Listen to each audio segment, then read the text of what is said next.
बिस्मिल्लाहिर्रहमानिर्रहीम। टांगों में दर्द, कूलों में दर्द, कमर में दर्द, इसको कहते हैं दर्द रिंगन। इसका दूसरा नाम ये है कि दर्द होती है लेकिन पता नहीं चलता।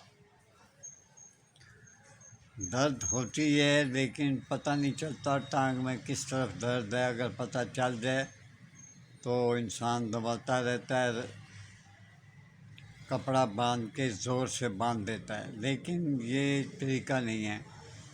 इसका इलाज मैं आपको बता देता हूँ, बहुत अच्छा अंदाज़ है और इंशाअल्लाह ताला आपको बहुत ज़्यादा शफ़ा आएगी।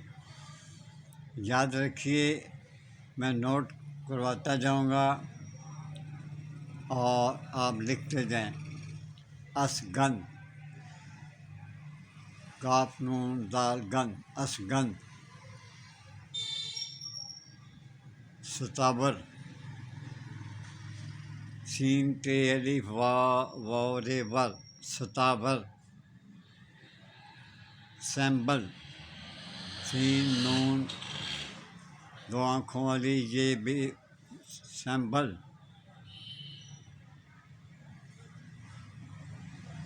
या मैं आपको इस तरह करता हूँ, मैं आपको यूट्यूब पे लिख के दे देता हूँ, या मैं आपको बता देता हूँ कि आपने एक एक तोला लेनी है। बड़े मेहरबानी सबसे पहले मेरे यूट्यूब को बेटा चैनल कर दिया करें, सब्सक्राइब कर दिया करें। मैं बूढ़ा आदमी हूँ, आप क्लिक करते हैं तो मेरी बड़ी हौसला अफजाई होती है कि मुझसे प्यार करने वाले भी हैं। मैं आपको ये बतौर गिफ्ट जो है ये आपको दे देता हूँ, रोज़ देता हूँ आपको, लेकिन आप मुझे ना लाइक करते हैं या ना आप सब्सक्राइब करते हैं। अब सुनिए, असगंध, नागौरी, सताबर, सैम्बल और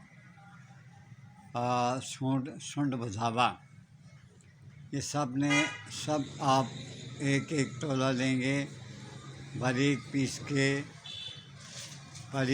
के कूट छान के सफ़ूफ बना लें। हम वज़न जो है कच्ची शक्कर इसमें मिला लें और गाय का दूध मुँह नहाल एक तोला खिलाएं। एक हफ्ता खिलाने से आपको बहुत आराम आएगा, टांगों में दर्द ख़त्म हो जाएगा। रिंगन का दर्द जो कहते हैं कूल्हे से लेके पाँव तक चलता है, उसके लिए बेहतरीन इलाज है। आपके बिछड़े के शायद फिर ख्वाबों में मिलें। नहीं बेटा, आप मुझसे नोट कर लें। मैं आपको ये आखिरी दे रहा हूँ नुस्खा। अल्लाह ताला आपको अपनी अमान में रखे, खुश रखे। ये इसको नोट कर लें, मैं वैसे यूट्यूब पे लिख दूँगा। उम्मीद है आप इसको ज़रूर अमल करेंगे और दूसरों को भी बताएंगे। उम्मीद है आप मेरे कहे को ज़्यादा समझेंगे। मैं इसके ऊपर दोबारा यूट्यूब पे लिख देता हूँ। आपसे इजाज़त चाहता हूँ। अपना ख्याल रखिए, अपने बीवी बच्चों का ख्याल रखिए, माँ बाप का ख्याल रखिए। अल्लाह हाफ़िज़।